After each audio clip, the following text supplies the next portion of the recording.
انا کا دیوتا ناول بائے عزیر ذہان ایپیسوڈ 12۔ وہ لوگ اس وقت سوچی میں تھے۔ موسم خوشگوار تھا، برف کی ہلکی ہلکی پھوار برس رہی تھی۔ اتفاق سے آج وہ تہران سے پہلے اٹھ گئی تھی۔ اس نے بالکنی سے نیچے جھانکا۔ سڑک کے ڈھلوان تک اسی لائن میں اس طرز کے کئی گھر تھے جن کی بالکنیاں نت نئے پھولوں کی خوشبو سے معطر تھیں۔ اسے یہ گھر بہت پسند آیا تھا جہاں پر ہر طرف ہریالی ہی ہریالی تھی۔ اس نے پرسکون سانس لے کر خود کو تر و تازہ کیا۔ کچھ تازہ کھلے پھول توڑ کر واٹر پیس میں سجا دی۔ ایپرن باندھ کر اسٹوو آن کرنے لگی۔ ناشتے کا وقت ویسے بھی نکل چکا تھا، اب تو 1 بجنے کے قریب تھا۔ ناشتے کا ارادہ ترک کر کے وہ لنچ کی تیاری کرنے لگی۔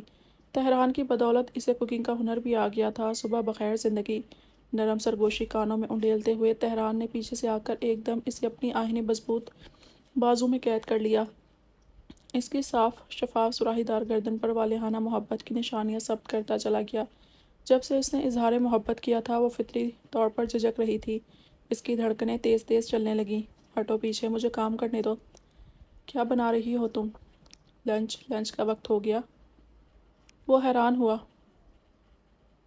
جی میری جان، ناشتے کا وقت آپ نے سو کر گزار دیا ہے اور یہ لنچ کا وقت ہے۔ ہٹو پیچھے، اب مجھے ڈسٹرب مت کرو۔ خوبصورت مسکان کے ساتھ خوخوار نگاہوں سے تہران کو گھورا تھا، مگر وہ بدستور اس کی گردن میں سر دیے ہوئے تھا۔ اس کے بالوں سے اٹھتی مسحور کن مہک نے اس کے جذبات مزید بہکا دیے تھے۔ مخبون لہجے میں بڑبڑایا، تم نے اپنے ہاتھوں کو زحمت کیوں دی؟ میں خود بنا لیتا۔ وہ اس لیے کیونکہ مجھے اب کھانا بنانا آ گیا ہے۔ اس سے پہلے وہ کسی گستاخی کا مرتکب ہوتا، اس نے دھپ رسید کرتے ہوئے گویا حد میں رہنے کی تائید کی۔ تہران منہ بسور کر دور ہوا۔ سوچ لو، تمہیں یہ مہنگا پڑے گا۔ پھر روز میرے لیے ناشتہ بنانا ہوگا، بلکہ دوسرے سبھی کام سر انجام دینے ہوں گے۔ فروٹ کی ٹوکری میں سے سیب نکال کر بڑا سا بائٹ لیتا وہ بولا تھا، تمہارے کسی کام سے کوئی انکار نہیں ہے مجھے۔ اس کے لہجے سے محبت کی خوشبو آ رہی تھی۔ وہ التفات کی گہری نگاہوں سے اس کی پشت کو گھورتے ہوئے گہری سنجیدگی سے بولا، پاگل کر دینا چاہتی ہو مجھے؟ نہیں تو، میں تو بس ایک بے اصول شخص کی زندگی ٹریک پر لا رہی ہوں۔ وہ نفی میں سر ہلانے لگا اور بولا، تم مجھے اپنا عادی بنا رہی ہو۔ جب تم سے، تمہاری موجودگی سے اور تمہاری چاہتوں سے مجھے عادت ہو جائے گی تو کیا ہوگا؟ اس نے عجب بہکے انداز سے کہا۔ کیا ہوگا؟ زلف نے گردن موڑ کر اسے دیکھا۔ میں نہیں رہوں گا، میں تم ہو جاؤں گا۔ مجھ سے اتنی محبت مت کرو، مجھے ہوش میں رہنے دو۔ کیا بات ہے خڑوس پاشا، آپ مجھ سے اور میری محبت سے خوفزدہ ہو رہے ہیں؟ زلف کے چہرے پر الوہی سی چمک تھی۔ اس کی پیشانی سے پیشانی جوڑ کر شرارت بھرے لہجے میں پوچھنے لگی، اگر اسی محبت سے میں تمہیں خوفزدہ کر دوں تو؟ دھیمے مخمور لہجے میں شدت درائی تو وہ لمحوں میں اس سے دور بتکی اور عزم سے سر اٹھا کر بولی، میں ڈرنے والوں میں سے نہیں، ڈرانے والوں میں سے ہوں۔ اچھا، وہ معنی خیزی سے کہتا اس کی طرف لپکا۔ تہران، اسٹاپ اٹ، اس نے بیچ میں ٹوک دیا۔ اسی لمحے سیل رنگ ہوا تو رک کر اس کی جانب متوجہ ہوا۔ ایک نظر دیکھ کر بدمزگی سے دوبارہ پٹک دیا۔ زلف نے تیزی سے کھانا ڈائننگ ٹیبل پر سجاتے ہوئے کنکھیوں سے اس کا چہرہ دیکھا۔ کیا ہوا؟ ریمائنڈر کہہ رہا ہے کہ تمہیں ہر حال میں کل واپس جانا ہے۔ اس کے انداز میں ہلکی سی مایوسی درائی۔ وہ بھی سن کر اداس ہونے لگیں۔ اس کے ساتھ 2 ہفتے کیسے گزرے وقت کا احساس ہی نہیں ہوا۔ پھر تاثرات چھپاتے ہوئے بولی، کوئی بات نہیں، چھوڑو، تم لنچ کرو، ٹھنڈا ہو جائے گا۔ Thank you. بیٹھنے سے پہلے اس کی گال پر بوسہ دیا تھا۔ دونوں نے مل کر لنچ کیا۔ وہ برتن سمیٹ رہی تھی جب تہران کی تعجب بھری آواز کانوں میں پڑی، او نو! کچھ یاد آتے ہی تیزی سے سیل فون دیکھنے لگا۔ کیا ہوا؟ ہمیں ایگزیبیشن میں جانا تھا 2 بجے، مگر اب تو 2:30 بج چکے ہیں۔ تم ایسا کرو، جلدی سے چینج کر لو، میں 5 منٹ میں آیا، پھر چلتے ہیں۔ وہ عجلت میں لگ رہا تھا۔ تہران، رہنے دیتے ہیں نا، میں بہت تھک گئی ہوں، پھر پیکنگ بھی مکمل کرنی ہے۔ اسے آلسی پن کا مظاہرہ کرتے دیکھ تہران نے گھورا تھا۔ ہم ضرور جائیں گے زلف، فیصلہ ہو چکا ہے، اگر تم نہیں جا رہی تو میں جا رہا ہوں۔ وہ ناراض ہونے لگا۔ اچھا رکو، میں چینج کر کے آتی ہوں۔ وہ پیر پٹکتے ہوئے اندر چلی گئی۔ ایگزیبیشن کی خواہش خالص اسی نے ظاہر کی تھی۔ آرٹ سے اس کا لگاؤ دیکھ کر تہران نے خواہش کا احترام کیا تھا، مگر یہ موقع انہیں سب سے آخر میں ملا۔ ایگزیبیشن میں نت نئے شاہکار دیکھ کر اسے اپنی تخلیق غیر معمولی لگنے لگی۔ خوبصورت اور بامعنی تصویریں چیخ چیخ کر انکہی داستانیں کہہ رہی تھیں۔ احتشام بھائی، وہاں دیکھیں، آپ کو بلیک ہارسز بہت اٹریکٹ کرتے ہیں نا؟ زلف نادانستہ اس کھنکتی آواز کی جانب متوجہ ہوئی۔ سوٹڈ بوٹڈ ڈیشنگ پرسنالٹی کا مالک احتشام نامی شخص خاصا امیر معلوم ہوتا تھا۔ وہ بھی متوجہ ہو کر اسے ہی دیکھنے لگا۔ دونوں میں اجنبی نگاہوں کا تصادم ہوا اور دونوں اپنے اپنے راستے پر چل پڑے۔ کیسا لگا یہاں آ کر؟ وہ اسٹریٹ کیفے میں بیٹھے گرم گرم کافی سے لطف اندوز ہو رہے تھے جب تہران نے پوچھا، بہت خوبصورت، یقین نہیں آ رہا مجھے، جن انسانوں کو اللہ نے آرٹ جیسی خوبی سے نوازا ہے ان میں بھی شامل ہوں۔ یقیناً تم بھی ایک دن کامیاب مصور بنو گی اور انہی کی طرح اپنا ایگزیبیشن کرو گی۔ اس نے بہت بڑی بات کہہ دی تھی۔ وہ اس کی محبت اور خلوص نیتی پر تشکر بھری نگاہوں سے دیکھتی رہ گئی۔ ٹھنڈ کا زور بڑھتا ہی جا رہا تھا، اس لیے وہ دونوں ڈنر کا ارادہ ملتوی کر کے گھر کے لیے نکل گئے۔ زندگی معمول کے مطابق گزر رہی تھی۔ وہ دونوں ہی ایک بار پھر زندگی کی مصروفیات میں ڈوب گئے تھے۔ زلف پچھلی زندگی کو مکمل طور پر بھلا کر آگے بڑھ گئی تھی کہ ایک دن یہ واقعہ رونما ہوا۔ اس نے فارسٹ کے عقب میں متناسب جگہ دیکھ کر کینوس سیٹ کیا اور مخروطی انگلیاں کینوس پر چلانے لگی۔ ابھی پینٹنگ آدھی ہی ہوئی تھی کہ کسی کی پرتپش نگاہوں کی تپش محسوس کر کے مڑی۔ تم کب آئے؟ مسکرا کر اسے ایک نظر دیکھا اور مصروف ہو گئی۔ بس ابھی ابھی کیا بنا رہی ہو؟ تہران نے صاف جھوٹ بولا، حالانکہ وہ بہت دیر سے وہاں کھڑا تھا۔ اس نے قریبی درخت کے تنے سے ٹیک لگا کر ہاتھ سینے پر باندھ لیے۔ خود دیکھ لو۔ پینٹنگ اندھیری رات میں ایک کھڑکی کا منظر پیش کر رہی تھی جہاں خیالوں میں ڈوبی لڑکی حسرت سے چاند کو تک رہی تھی۔ یہ تو تم ہو اور چاند ہے، میں کہاں ہوں؟ اس کا خفگی بھرا انداز بے حد بھایا۔ ناک سے ناک مس کرتی ہوئی ناز و پیار سے بولی، میرے چاند تو تم ہو، میں تمہاری چکنی چپڑی باتوں میں آنے والا نہیں ہوں شریر لڑکی، وہ اترا کر بولا۔ اس سے پہلے وہ کچھ کہتی ایک جانی پہچانی آواز اس کے کانوں میں پڑی۔ زلف؟ آواز تھی یا موت کا بلاوا؟ گویا اس کا وجود برف کی سل بن گیا۔ تہران نے گہری سنجیدگی سے بھرپور نگاہوں سے اس کی آنکھوں میں بجھتے دیوں کا منظر دیکھا۔ کمال حسن ان سے کچھ دوری پر کھڑے تھے، جبکہ وہ دونوں ایک دوسرے کے بے حد قریب۔ اس نے کپکپاتی انگلیوں سے تہران کی مضبوط کلائی جکڑ لی، مگر کچھ کہہ نہیں سکی۔ تم کینوس اور کلر وغیرہ سمیٹ کر اندر چلی جاؤ۔ اس کا انداز انتہائی نرمی اور قائل کر دینے والا تھا۔ زلف کا رنگ اس قدر پھیکا پڑ گیا تھا جیسے کوئی بھوت دیکھ لیا ہو۔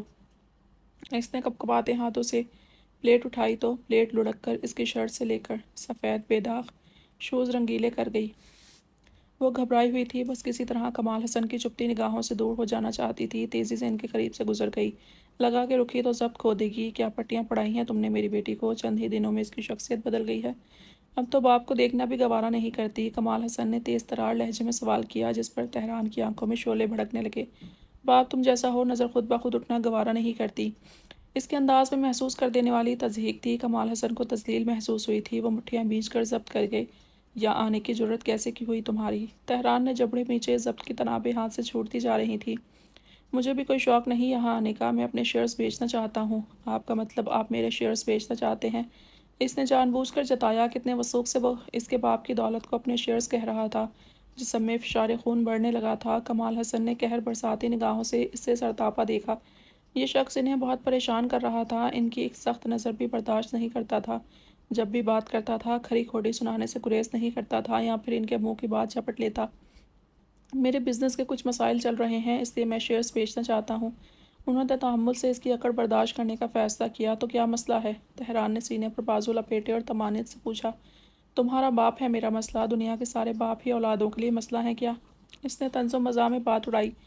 دیکھو بات یہ ہے کہ میرا اب ان شیئر سے کوئی لینا دینا نہیں۔ تم انہیں بیچو، رکھو یا پھر کسی کنویں میں ڈال دو، میں اس مسئلے سے باہر ہوں۔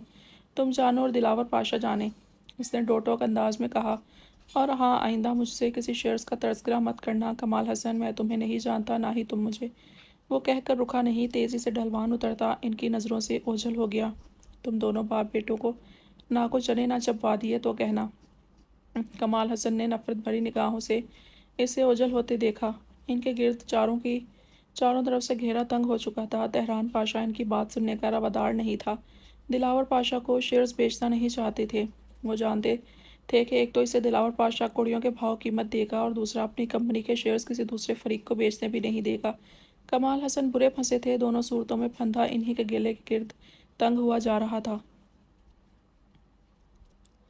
ہاتھوں کو مضبوطی سے باہم پیوست کیے ہولے ہولے لرز رہی تھی، کندھے ہارے ہوئے انسان کی مانند ڈھلکے ہوئے تھے۔ کمال حسن کو دیکھ کر اس کی خوش رنگ زندگی میں طوفان اٹھنے لگا تھا، یوں لگ رہا تھا جیسے وہ خواب سے حقیقت کی دنیا میں واپس آ گئی ہے۔ بھیانک حقیقت تہران کو دیکھ کر وہ ایک دم اٹھی۔ کیا ہوا؟ بابا کیوں آئے تھے؟ کیا بات کی انہوں نے تم سے؟ اس کے چہرے کا رنگ اڑا ہوا تھا، وہ ہاتھوں پر لگا رنگ سوکھ چکا تھا۔ وہ جیسے سب کچھ بھول کر اس پریشانی میں گھل رہی تھی کہ کمال حسن کیوں آیا تھا۔ تہران نے اس کی حالت کے پیش نظر نرمی سے کہا، تمہاری یاد ستا رہی تھی اس لیے ملنے چلے آئے۔ نہیں، تم جھوٹ بول رہے تھے۔ اس کی غیر معمولی سنجیدہ آنکھوں میں جھانکا، راستے بھٹک کر آ گئے تھے، دوبارہ نہیں آئیں گے، ریلیکس۔ تہران پلیز مجھ سے سچ کہو۔ اس نے استفسار کیا۔ کہا نا، راستہ بھٹک کر غلطی سے آ گئے تھے۔ اگر یہ غلطی دوبارہ دہرائی گئی تو میں ایسے لوگوں کو راہ راست پر لانا بہت اچھے سے جانتا ہوں۔ اس سے بھی غصہ آ گیا۔ وہ چبا چبا کر کہنے لگا، زلف کو دھچکا سا لگا۔ ان کے متعلق اتنی سخت روی اختیار مت کرو تہران۔ دبی دبی آواز میں ان کی طرفداری کر گئی۔ تہران کو وہ زہر لگی تھی۔ میں مزید اس بارے میں کوئی بات نہیں کرنا چاہتا زلف، بہتر ہوگا تم بھی بھول جاؤ اس شخص کو۔ اس نے تنبیہ کی۔ وہ میرے بابا ہیں تہران، تم اس حقیقت کو کیسے چھپا سکتے ہو بھلا؟ اس کے لہجے کی نفرت اور ناپسندیدگی نوٹ کر کے افسردہ ہونے لگی۔ وقت کے ساتھ ساتھ دل سے بابا کے لیے غصہ اور ناراضگی بتدریج کم ہوتا چلا گیا۔ جبکہ تہران کے جذبات سے قطعی لا علم تھی اور حقیقت سے بھی، تو اس بھیانک حقیقت کو تم اپنے سینے میں دفن کر لو مس نوروز۔ اور ایک بات ہمیشہ یاد رکھنا، کمال حسن کی بیٹی بن کر میرے سامنے کبھی مت آنا۔ مجھے اس شخص کے حوالے سے بھی نفرت ہے۔ انکشت شہادت اٹھا کر گویا حکم صادر کر دیا۔ زلف کا دل ہول گیا، وہ ہمت کر کے بول اٹھی، سچ تو یہی ہے نا کہ میں ان کی بیٹی ہوں؟ تند و تیز لہجہ سیدھا دل پر نشتر کی طرح چبھا تھا۔ اس کے نرم گرم لہجے کی عادی ہو چکی تھی۔ آنکھیں آنسو سے بھر گئیں۔ اس کا لہجہ گو کہ دھیما تھا، مگر تہران پاشا کو آگ لگا گیا۔ اس نے لب بھینچ کر بمشکل خود کو کچھ کہنے سے روکا اور تیزی سے گزر کر باہر چلا گیا۔ سہمی سہمی نگاہوں سے اس کی پشت کو تادیر گھورتی رہی، پھر سر تھام کر بیٹھ گئی۔ وہ شخص میرے پاس بھی آیا تھا بابا۔ میں سارا معاملہ آپ پر چھوڑتا ہوں، آپ کا جو دل چاہتا ہے کرے۔ میرا اس شخص اور ان شیئرز دونوں سے کوئی تعلق نہیں ہے۔ رات کے کسی پہر اس کی آنکھ کھلی تو اسٹڈی ٹیبل پر لیمپ آن تھا۔ وہ کھینچے کھینچے مضطرب لہجے میں کسی سے کہہ رہا تھا۔ لمحے کے ہزارویں حصے میں وہ سمجھ گئی گفتگو کا محور کمال حسن کی ذات تھی، مگر وہ کس دولت کی بات کر رہا تھا اور کس سے؟ اس نے چپکے سے آنکھیں موند لیں۔ ساری رات کروٹیں بدلتے گزر گئی، پھر نہ اسے نیند آئی۔ صبح ناشتہ تہران نے بنایا تھا۔ وہ بالوں کو دو چار بل دے کر اسٹول پر ٹک گئی۔ وہ مصروف رہا، اس کی جانب دیکھنا تک گوارا نہ کیا۔ اس کا چہرہ دھواں دھواں ہونے لگا۔ وہ اس لہجے کی عادی بالکل نہیں تھی۔ اٹھ کر جانے لگی تو سپاٹ لہجے میں اس نے کہا، ناشتہ کر لو پہلے پھر جانا۔ مجھے بھوک نہیں ہے، پرسمجھدگی سے کہہ کر وہ چلی گئی۔ کل صورتحال کو بگڑتے دیکھ کر بوکھلا گئی تھی، اس لیے مصلحتاً خاموشی اختیار کر گئی، مگر رات جو گفتگو سنی تھی اس کے اندر بھونچال اٹھ کھڑے ہوئے تھے۔ خاموش رہنا دشوار ہونے لگا تو اٹھ کر واپس آئی۔ وہ قداور آئینے کے سامنے کھڑا ٹائی کی ناٹ لگاتے ہوئے آفس کے لیے تیار ہو رہا تھا۔ تم کل رات کس سے بات کر رہے تھے؟ بابا کے بارے میں کچھ کہہ رہے تھے نا؟ کس دولت کا تذکرہ ہو رہا تھا؟ تہران کچھ حیران سا ہوا، مگر حیرانگی چھپاتے ہوئے بظاہر سنجیدگی سے بولا، نہیں تو تمہارے بابا سے میرا کیا تعلق بھلا؟ میں تو اپنے بابا سے بزنس کے کچھ مسائل ڈسکس کر رہا تھا۔ تم نے اگر ہماری باتیں سن ہی لی تھیں تو پریشان ہونے سے پہلے تحقیق کروا لیتی۔ اس کا اترا ہوا چہرہ دیکھ کر افسوس کرنے لگا۔ اس سے کمال حسن کی بھیانک شخصیت کی حقیقت بتا کر اپنے ازدواجی تعلقات خراب نہیں کر سکتا تھا، اس لیے اس حقیقت کو اس پر آشکار نہیں ہونے دینا چاہتا تھا۔ اس نے بدستور اسی نرمی اور شائستگی سے کہا تو زلف کو اپنا ہی جذباتی رویے کا فوراً احساس ہوا۔ یہ بھی تو ہو سکتا ہے وہ کسی اور سے بات کر رہا ہو۔ پتہ نہیں مجھے کیا ہو گیا ہے تہران، وہ تھکان بھرے انداز میں دیوار سے لگ گئی۔ تمہاری طبیعت تو ٹھیک ہے؟ لہجے میں فکر مندی سمیٹ کر جانچتی نگاہوں سے دیکھنے لگا تو اس کی آنکھیں نہ جانے کیوں بھیگنے لگیں۔ جب سے بابا کو دیکھا تھا اس کی ہنستی بستی زندگی میں طوفان سا آ گیا تھا۔ وہ بلا وجہ خدشوں میں گھر گئی تھی۔ میں جتنا تمہیں اس شخص سے دور رکھنے کی کوشش کر رہا ہوں تم اتنا اسے سوچ رہی ہو، خود بھی الجھ رہی ہو اور مجھے بھی پریشان کر رہی ہو۔ کندھوں پر پرفیوم اسپرے کر کے شیشی پر ڈھکن لگایا اور اس کی طرف بڑھا، اسے شانوں سے تھام کر بہت نرمی سے گویا ہوا، دیکھو زلف، میرے ہوتے ہوئے کوئی بھی تمہیں ایذا نہیں پہنچا سکتا، مگر تمہیں بھی اس معاملے میں احتیاط برتنا ہوگی۔ میں کوئی کوتاہی برداشت نہیں کروں گا۔ وہ کس کوتاہی کی بات کر رہا تھا؟ کیسا احتیاط؟ اب پریشان مت ہونا، اوکے؟ محبت بھرے انداز میں دریافت کرنے سے ہی اس کی ساری پریشانیاں اور شکوے دھل گئے تھے۔ وہ اس بات میں سر ہلانے کی لگی، گڈ، شام کو ریڈی رہنا، مالک کی طرف دعوت ہے ہماری۔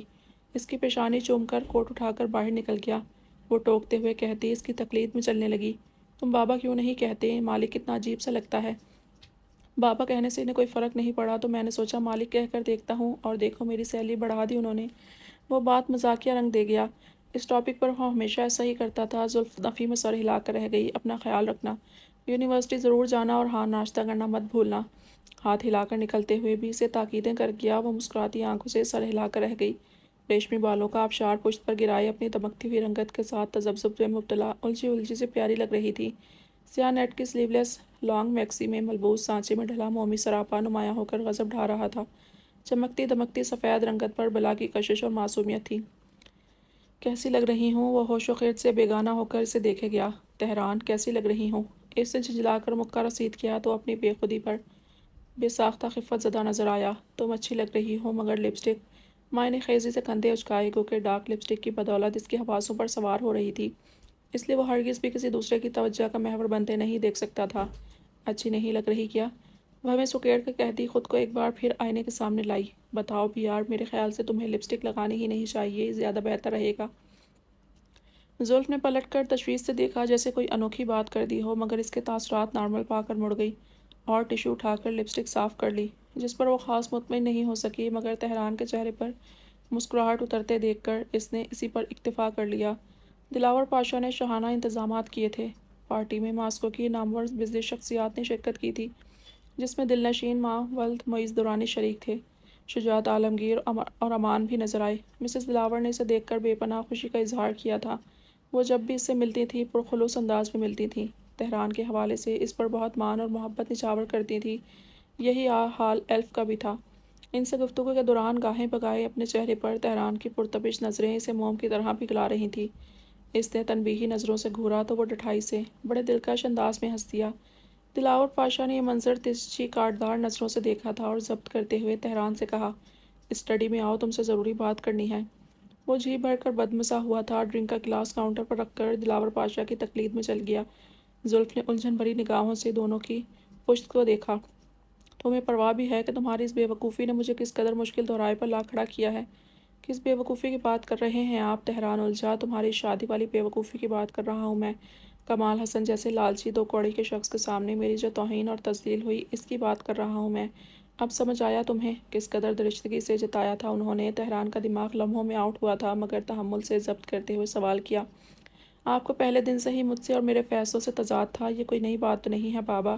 اب کیا ہوا، اس بارے میں بتائیے۔ کمال حسن میرے دلاور پاشا کے برابر آنے کی کوشش کر رہا ہے۔ اسے یہ چھوٹ صرف تمہاری دولت سے بدولت ملی ہے۔ میں ہرگز اس شخص کے ساتھ ایک ٹیبل پر نہیں بیٹھ سکتا، یہ میری توہین ہے۔ وہ گرجدار آواز میں تنتنائے، ان کے لہجے میں غرور اور دولت کا گھمنڈ بول رہا تھا۔ تو میں کیا کروں؟ وہ بولا تو لہجہ برف کی مانند تھا۔ یک ٹھنڈا، یہ لڑکی تمہیں برباد کر کے چھوڑے گی تہران۔ اس کا باپ بہت لالچی شخص ہے، جتنی جلدی ہو سکے اس لڑکی سے پیچھا چھڑوا لو، ورنہ بہت پچھتاؤ گے۔ اس بار ان کی آواز دھیمی تھی۔ انہوں نے اسے خبردار کرنا چاہا۔ میں ایک بار جو فیصلہ کر لوں پھر پیچھے نہیں ہٹتا بابا، وہ حتمی طور پر کہہ اٹھا۔ تم پہلے ہی میری دولت میری مرضی کے بغیر اس لالچی شخص کی لڑکی کو خریدنے میں صرف کر چکے ہو۔ اب کیا رہی صحیح عزت؟ یوں نیلام کرنا چاہتے ہو مجھے ان کے برابر لا کر؟ وہ جلا اٹھے۔ خریدی ہوئی نہیں ہے وہ، میری محبت ہے، میں نے شادی کی ہے اس سے۔ اگر ایک بار بھی آپ نے ایسا کہا تو آپ اپنا بیٹا دیکھنے کو ترسیں گے ساری عمر، وہ چیختا ہوا بولا۔ پہلی بار دلاور پاشا نے بیٹے کی آنکھوں میں زندگی مسکراتے ہوئے دیکھی تھی، اب انہی آنکھوں میں لاوا دہکتے ہوئے دیکھ رہا تھا۔ نہیں تو کیا کرو گے تم؟ گھر سے چلے جاؤ گے؟ نوکری چھوڑ دو گے؟ ہاں؟ وہ اس کے صبر کی انتہا دیکھنا چاہتے تھے۔ وہ ہاتھوں پر زور دے کر ٹیبل سے دور ہوا، کپٹیاں سہلاتے ہوئے ضبط کرنے لگا، مگر ندارد اگر آپ یہی چاہتے ہیں تو ایسا ہی صحیح۔ اسے اپنی آواز گہری کھائی سے آتی ہوئی محسوس ہو رہی تھی۔ جاؤ جاؤ، کوئی نہیں آئے گا تمہیں منانے اس بار، تمہاری ماں بھی نہیں۔ جب اس زرخرید کے ہاتھوں برباد اور بے بس ہو جاؤ گے تو آ جانا اپنے باپ کے پاس۔ انہوں نے ٹوٹتے جذبے کو سہارا دے کر بلند کیا اور تنے ہوئے نکوشوں سے جتا جتا کر کہنے لگے۔ ان کے لہجے نے کاری وار سیدھا دل پر کیا تھا۔ تہران کی آنکھیں ڈبڈبا گئیں، اس کی انا بری طرح مجروح ہو رہی تھی۔ وہ تو ماں کی محبت میں لوٹا تھا، مگر کبھی نہیں آؤں گا، چاہے اب وہ بھی مجھے چھوڑ دیں یا میں دنیا چھوڑ دوں، مگر آپ کے پاس لوٹ کر کبھی نہیں آؤں گا۔ تہران پاشا کا وعدہ ہے آپ سے۔ اس کا لہجہ ڈگمگایا، دکھ ہلکورے لے رہا تھا۔ اس کی آنکھوں میں گردن ترچھی کی اور نکلتا چلا گیا۔ جب بہت دیر انتظار نہ ہوا تو وہ بھی ان کے پیچھے گئی۔ امان واش روم سے نکلتے وقت اسٹڈی سے آنے والی تیز تیز غصیلی آوازوں پر لمحہ بھر کو رکا، دونوں باپ بیٹے کے بیچ کسی بات کو لے کر جھگڑا چل رہا تھا۔ وہ افسوس سے لب بھیج کر رہ گیا۔ ہیل کی ٹک ٹک پر پلٹ کر زلف کو آتے دیکھا تو کچھ پریشان سا نظر آنے لگا۔ انکل اور تہران کا جھگڑا ہو رہا ہے کیا؟ آوازوں کو محسوس کرتے ہی اس کے قدموں میں بھی تیزی آ گئی۔ میرے خیال سے آپ کی مداخلت معاملے کو بگاڑ سکتی ہے، امان نے لب بھیج کر اسے ٹوکتے ہوئے کہا۔ مگر اس کی پریشان صورت دیکھ کر متبذل ہو گیا اور توقف سے کہنے لگا، میرا آپ کو اب اور آئندہ کے لیے مشورہ ہے کہ تہران اور اس کے والد کے آپسی جھگڑوں میں کبھی انٹرفیئر مت کریے گا۔ کیوں؟ وہ پوچھ نہ سکی، پھر سن ہوتے دماغ کے ساتھ واپس نیچے آ گئی۔ اس کا دل و دماغ ابھی بھی اوپر کہیں سفر کر رہا تھا۔ وہ بہت پریشان تھی۔